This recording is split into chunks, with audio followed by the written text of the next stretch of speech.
Yo, yo, yo, what up, everybody? Beyond the Noise is back. That's right. Another episode here for you right now. It is comedian Rudy Rush with my man, Master Trainer Greg Walls. What's good, bro? What's going on, Rudy? How you doing, man? I'm good. You know what, G? Before we start, I want to say this. The show is actually picking up like a lot of momentum. Yeah. A lot of people like this show.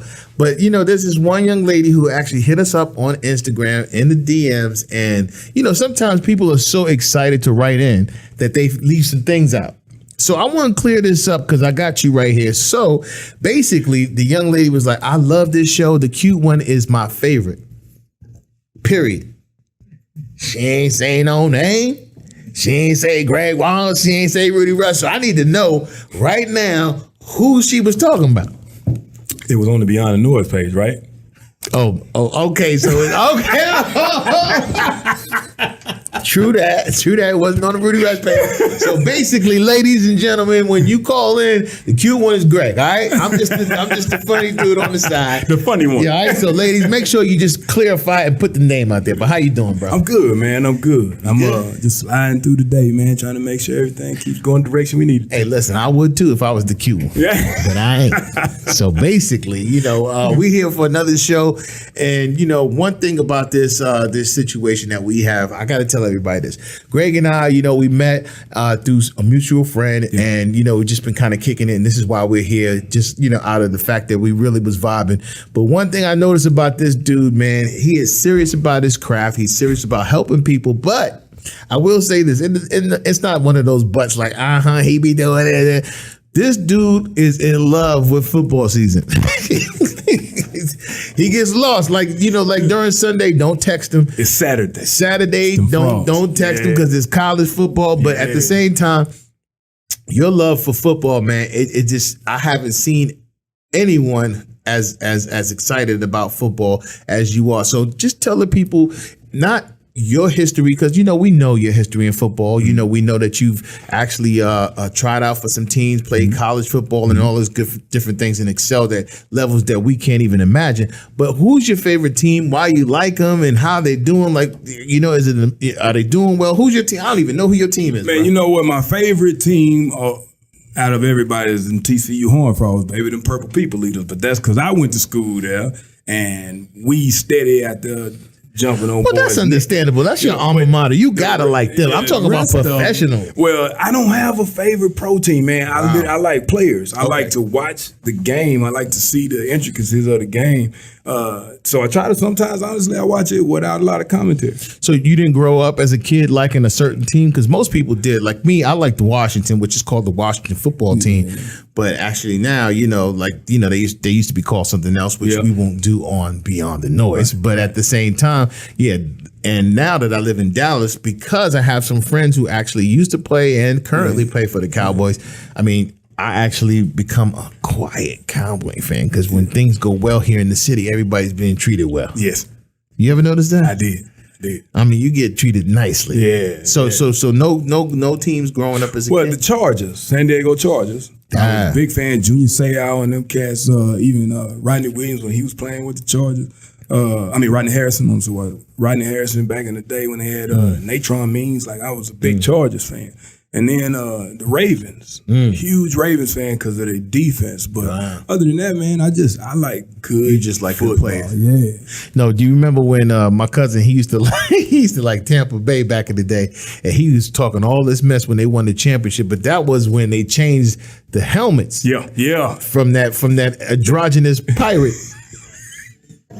To the skulls and bones. You ever notice? No, listen, and I'm a friend of the community, so don't get out of pocket. I'm just saying that helmet was not only a community color, it was also like a dude was on there like a pimp with a big feather. With the big fella?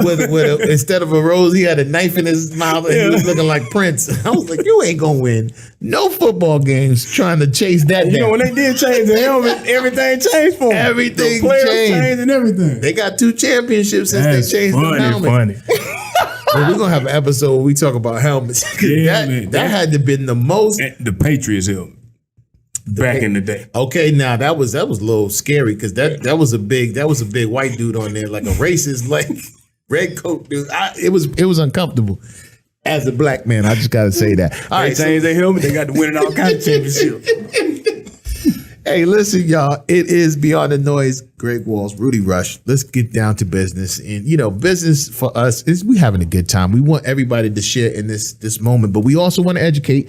We also want to help people learn and stuff like that. And one thing that people need to realize in the world of fitness, in the world of mental health and wellness, there's so many people. And this is a good thing right here. There's so many people capitalizing on that in the world. There's all of these companies that tell you this is the way to do it. You can lose weight fast, this, or you need to do this. There's keto, that. There's weight loss pill, this. There's a drink. There's a fast this, and there's a Slurpee that. You know what I'm saying? Yeah, there's all types of ways, which G says there's no magic pill. Everybody and everyone signs up for it, is whether it's a weight loss thing. You ever see Chuck Norris in the middle of the night with the workout equipment? Love the commercials. All right, Billy Blanks with the Tybo. You like, I could just do 12 kicks and my stomach could be straight. Things of that nature make people really honestly believe that if they take this 12-week program, or if they take this pill, or if they take this dietary supplement, that they can have these great results. And they use a lot of that stuff in their life, make comparisons and do that. And G said that there's no magic pill. What does that mean? That means no matter what you use, no matter what you do, no matter what direction you go with it, that's step one. You got to still do something. It's almost like taking steroids and watching TV.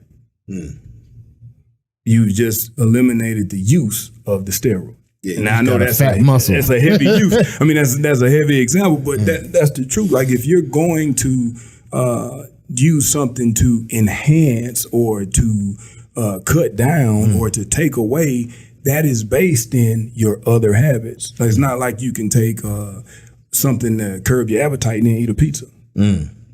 Or the best part of that is you don't want to use that as the reason you don't eat.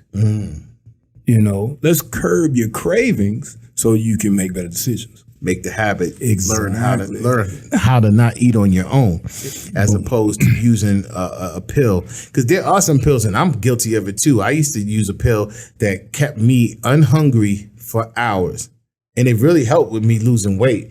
But at the same time, I also took into consideration when I was hungry how much I did eat, and I taught myself how to even wean myself off of the supplement. And then when I would eat breakfast, I found myself eating less breakfast than I normally would. I would eat one egg and one piece of bread or half a piece of bread, one half of an English muffin as opposed to a whole one. My whole eating habits have changed. And to your, statement that there is no magic pill, that's what most of us, if not 85 to 90% of Americans who suffer through weight issues believe in.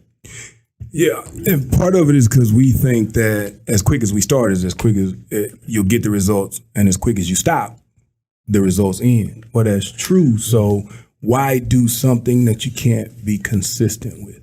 You know what I mean? So it's almost like my mom, and I love my mama more than any human on the planet. But we had that's because she watching too. That too. Hey, mama. We had a great conversation about her high blood pressure medication, right? I said, Mama, I need to talk to you about this blood pressure medication. How long you been taking it? She said, baby, I've been taking it for about 20-something years. And I looked at her and said, Mama, if you still taking medication for high blood pressure, have we not thought that it might be the medication? She didn't have an answer. So the expectation is that the medication keeps the blood pressure down. But if we use the medication to take the time to change the eating habit and drink more water and make a few adjustments, we can take less medication. We can have more of a better habit until the medication is not necessary. So these pills aren't magic. They're for treating a symptom or blocking a situation. Get something to curb your appetite instead of kill your appetite. Now you can pay attention to what you eat. That's funny you said that. My blood pressure was slightly high in 2015. I went to the doctor, got some blood work done. They were like, hey, we need to put you on these blood pressure medication. It's slightly high. It wasn't a large dose. But from that, you know, you hear the good, the bad, the ugly, mostly ugly about taking those pills and how it can affect your body over a long period of time. So it was incumbent amongst myself I was just like, yo, I need to figure out a way to eat healthier, to bring this down to a level to where I can go back into the doctor's office, take another blood test and be like, see, it's been like this for a few months and I was actually taken off of it. And you're right. You know, your mom has been taking it for over 25 years. And the mentality is, well, this is what's keeping it down. But maybe if I did something, you're right. If I did something to change my diet, to change my lifestyle, maybe I can get my numbers down where I don't have to take this medication anymore. Don't stress about so many things. Cut back on a few things. Breathe a little bit more. Man, you said something that's so real. I try to understand as the way we go about things. For example, people who take medication think the other way is just extremely wrong. And some people think all natural is the way to go. In my experience, Rudy, what I've learned is done the right way, fitness, natural health and wellness, and medication, it literally all goes together. But when we lean on one so heavy that we can't see the benefits of the other, you're setting yourself up for a trap. You know, people say radiation is terrible. It kills this and it kills that. It does. I just watched my dad go through, 5 weeks, 7 weeks of treatment, 5 days a week. But it worked because along with radiation was a few other medications and a extreme change in diet, a regulation of his water intake, really helping him with the movement and the physical part of it. All of that collectively, got his scans back on a couple of days ago, everything improved. Wow. Nothing metastasized. Is that the word? Metastasized. Nothing metastasized. The tumors or the things that they saw with the cancerous cells, they all shrunk. And I just gave you the full gamut. He never missed a day. He still had to go through the treatments. So the treatments weren't a magic pill. They didn't make him, they didn't kill him, nor did they just heal him. It was a combination of the medication, the treatments, the diet, and the exercise that brings him to a point of much better health. So you just said two words. One, you said wrong, and then you said the other one. It was metastasized? Metastasized. Metastasized. You said metastasized the first time. I'm going to just be honest with you. Between me and the studio audience and people in America, I ain't know what either one of them words meant, okay? Because you could have won off, you could have won off the first one, bro. So you had me on hello, okay? Yo, bro, you could have just kept going because I was like, master side, It didn't do that. Yeah, it did master side, but it was, yo. Bro, I tell you right now, I'm gonna tell you, I have a pretty decent vocabulary, but that, what's that word again? Metastasized.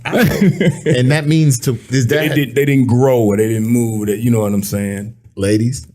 If I don't metastasize, if I don't metastasize properly, don't hold it against me. That means you're looking for a magic pill. You ain't metastasized. Like, I'm sorry, girl. I didn't know you was coming over tonight. Anyway, but yeah, so and like you said, that is a great thing to understand that it's a combination thing. I had a cousin one time. This dude got gastric bypass, and that was a big thing that you don't see a lot of people getting anymore. You do see a few people here and there getting it, but they really sold that as if it was a magic pill. People really considered that like, oh, I lost all this weight and I've shed 120. 30, 40, some people 200 pounds, and you would, they would feel like, of course you should feel proud. Of course you've never been at that size in a very long time, but there is a lifestyle that has to come along with it that you weren't adopting. So, a lot of people within, just a matter of years or a year, people were going back to their old weight. I'm so glad you brought that up.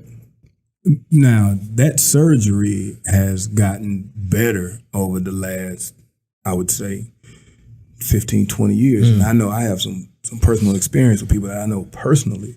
Now, they've gone from cutting part of the stomach out to stapling to whatever, like to putting literally a clamp on it. But what the goal of that surgery is to squeeze the space in the stomach. So the less you can put in it, the less you feel full of quick. My cousin had that, and like I didn't get a chance to go to the family reunion. Everybody sent pictures back. Man, this dude, I mean, total 180, 360, whatever you want to call it. He looked great. He lost about 180 pounds. I come back 2 years later. We had a family reunion. I said, "Hey man, you back?" I'm gonna get you. He was like, "Man, you should have told me 2 years ago." I said, "Jeez, man." I'll tell you how that. So think about a balloon, right? Let's say you putting water in a balloon and you fill it up to its capacity, and you pour the water out. But then you take part of the balloon, you fold it, and you tape it, and then you fill it up. One of two things is gonna happen: it's gonna stay taped and it's gonna expand on one side till it pops. Or the tape is going to let go and it's going to expand on the other side. So if our habits didn't change, that magic pill, it was wasted. Yeah. And the other part about that is that's one part of the formula. Most people who've had that surgery or who elect to get that surgery, they are in a state of obesity. Yeah. So think about if you blow a balloon up and then you let all the air come out of the balloon, that's what's left. So you're letting the air out of a balloon without replacing it with what I would call sand or with muscle, because you need something more dense, more compact to fill that space properly. So then you go into all these states of sometimes you can't properly, you can't get nutrients properly. This episode is about, there's no magic pill. There's no quick and easy way to fix your health situation. The same thing with your mental health. You know what I'm saying? Like sometimes people will go if you have a mental health issue.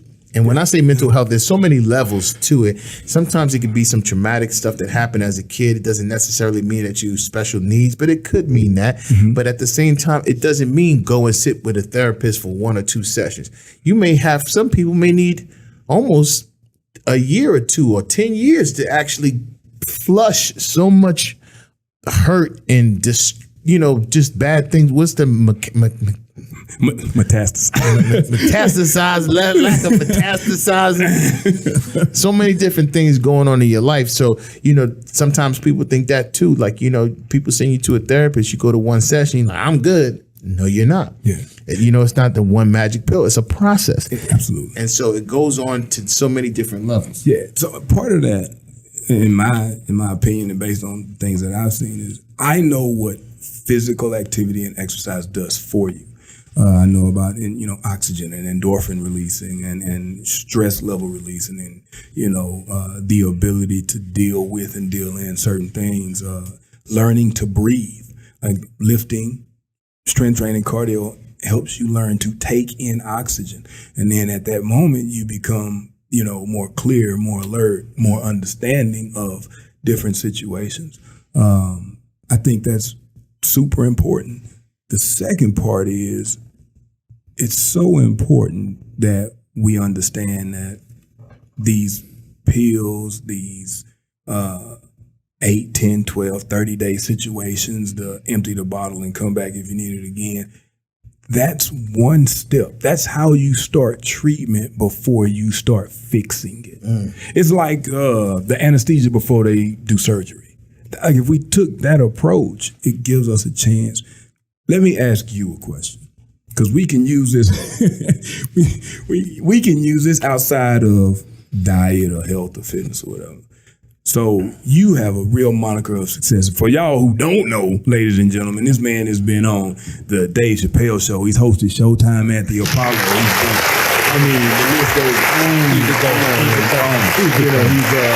He's been on a radio show. He's does his own comedy specials. Yeah. Now, that didn't happen overnight. I got 2 albums out. Can you play the claps one more time? I got 2 albums. Get it all in, bro. That wasn't a magic pill. So how did you became what I've heard Steve Young say on Monday Night Football? You became an overnight success after a lifetime of work. Yeah, and so there was no magic pill to your success. There wasn't. It was always just being prepared for a situation. And I always encourage young people comics especially, because I get a lot of comics that come up to me, even some radio folks, because I've done radio. And I've always left myself open for opportunities to present themselves.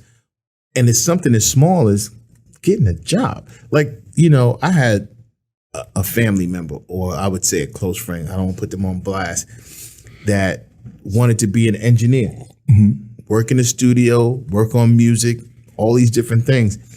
But, you know, that drive and that energy was great, but that's all they wanted to do. And all they can see is not having a job and just pursuing that. Well, to this day, they still haven't achieved that goal or that success. They got into a couple of studios, but realized that there was some things that were missing. And the thing I feel sometimes what we miss is the journey. And I mean, I got a job. I worked in a law firm. And through that, I never thought I would be a comedian, actually. And I just knew that there was something special for me. I had no idea, honestly. I thought I would be a journalist, or I just felt that there was something, honestly. And through working and just being diligent and just being who I was, there were people who were watching and saw my talent, who actually said, hey, you're funny. I mean, different. I see people react different to when you talk and stuff. So I was encouraged. But if I didn't take that leap and be like, hey, I'm going to have a job. If I sat back and was like, oh, something special is going to happen because I'm waiting a special person. Exactly. Waiting on that magic pill. It would have never. And even as far as working for Steve Harvey as the warm-up guy, there was comics who didn't want to do it. They were like, he's this, he's that, blah, blah. Even being on the Chappelle show, I was actually, and people don't know this, I was actually the host of Showtime at the Apollo. I became the host, and I got a phone call from Dave Chappelle because the show needed some help with the audience, and everybody knew I was the best warm-up guy in the business because I had worked for Steve for 3 years and done the Apollo Kids tour and stuff. And he asked me, he's like, hey, would you come and help me on my show? Other comics was like, yo, man, you got your own show now. Why would you do that? Blah, blah, blah. But it's a friendship and a relationship. I became a part of history because they wrote me in some of the sketches. That's a historic, television show. And to the point of what we're talking about today, it's allowing yourself to be a part of so many different things and not just being focused on the goal. You have to put yourself in position. And so many things that I've gotten, even doing radio for over 15 years, being number one in radio for over 10 of those years, it was all about just taking a chance and trusting the process and not believing that, okay, I do want to get there, but let me try these things out and build up my stamina as if I was working out. Let me build up to the point so when I do get to the apex where I really want to be, I'm going to be a piece of work. And that's one of the things that I've been most successful at. And it's helped with my workout regimen. I've taken those same principles and I've stayed in a place where, at the age of 47, which I'm not afraid to say that, I'm looking pretty decent, even though I'll be like, telling young dudes, step back because I can't get hit in the face. I'm scared to get hit. Don't hit me. I'm old man. So let me ask you one more. Because I think, so the way I'm hearing what you're saying is the magic pill is if you expect to be at the top and then have to work your way down. But the process, the ability to take the pill, to deal in some of that treatment and to keep moving is you have to work your way through it to get to that thing that you're trying to get to. No, absolutely. Because you know what? If you go straight to the top, your way back down, which is the proper progression of things, you know what I'm saying? As everybody's not going to be Tom Brady. Michael Jordan had to play with the Wizards. Michael Jordan, you know what I'm saying? But before then, Michael Jordan had a process where he had to gain weight to get past the Pistons. He had to work on things, work on his trust of his teammates, all these different things that you have to do. Once you get to that level, it was like this man could not be beat. Right. Jordan left the league twice. I mean, excuse me, he did leave twice, but he had two championship stints. Three-peats. Yeah. Back-to-back three-peats. That's unheard of in the world. That's why he's so revered as one of the greatest. But it was because of all the work he put in before, all of the things, all the steps that he had to take prior to. The pill for him, and he almost took the pill, was that he was just the scoring leader all the time. Yeah. He was so dominant, but he had to learn to do different things. And he did that, and he mastered those. So I like to think that you in your field and me and mine, like I like to think that I mastered the object of just understanding, entertainment as a whole. Now, everything that comes to me, it's like people are like, man, you did that to make it seem so easy. Yeah. Well, you know what? It's a process. And now, I have all the confidence that I didn't have earlier, and I gained through this and gained through that and the knowledge. I'm able to do shows like Beyond the Noise and have a good time and be great at it. There you go. Well, there it is.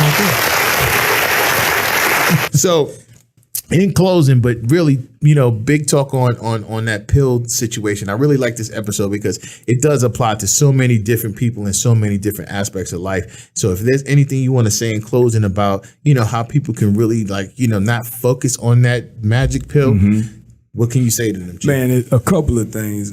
It's important to understand where you are. A lot of times we don't stop and say, this is the street I'm on. This is the situation I'm in. This is where I want to get there, and it looks far off, but this is where I am today. For example, today, PE, Performance Experience, my company, operates out of 5 facilities. Before that, we operated out of 1 facility for 7 years. Before that, we operated at parks. Before that, junior high football fields, dusted, tall grass. Before that, parking lots. But see, people think they see facilities and team. You know what I'm saying? I got 19 people that work with me right now. I'm here with Showtime at the Apollo host, Rudy Rush. But 17 years ago, I was in the parking lot. And I would have definitely had security be like, yo, get this dude. Get him up out of it. No, but I get the point. It's a process, man. And like I said, like you said, I could look at my career the same way, man. Is you just start from the bottom and you take the grunt jobs that no one wants, or you get on first. That was one big thing with me. I used to always get on stage first, not because no one else wanted to. And I was made to believe that I was going to be the big bang that started out the show. So that was my mindset. I was headlining before I was headlining. Boom. I said the show is really going to be about me, and people would leave talking about, that first dude. So everybody got to understand, that there's no magic pill. There is a process. For some people, it does happen quickly. And even then, there's a process, because if you're not prepared, if you just happen to be lucky and you get your foot in the door, you can get that door slammed on your foot if you're not prepared. So prepare yourself by doing a lot of little things. Even having a job can teach you how to deal and work with people. You could be a manager at McDonald's and learn certain skills that can help you as a superstar or as a fine-tuned professional. You know what I mean? Yeah, absolutely. So don't sleep on any of that. So we do camps and clinics. I learned how to do that watching, shout out to Coach Dennis Franchione. I watched him put together immaculate, camp styles for hundreds of kids. I learned it straight from him. Shout out to Coach. Yeah. All right. And for one coach to another, I'm Rudy Rush. Yo, listen, follow us, subscribe to us. G, where can they find you at? They can find me on Instagram and Facebook at Coach Greg Walls, where we'll be answering a whole bunch of questions, giving a whole lot of insight. Please don't hesitate to hit me up. Hit me up at Rudy Rush on everything. We will be back with another episode of Beyond the Noise, your favorite show, your mama's favorite show, no doubt. Your papa's favorite show. It's my favorite show now. No doubt. Okay, no doubt. Except for that one girl who considers him the cute. Shout out. Yeah, shout out. Yeah, y'all have a good one. We see y'all next time.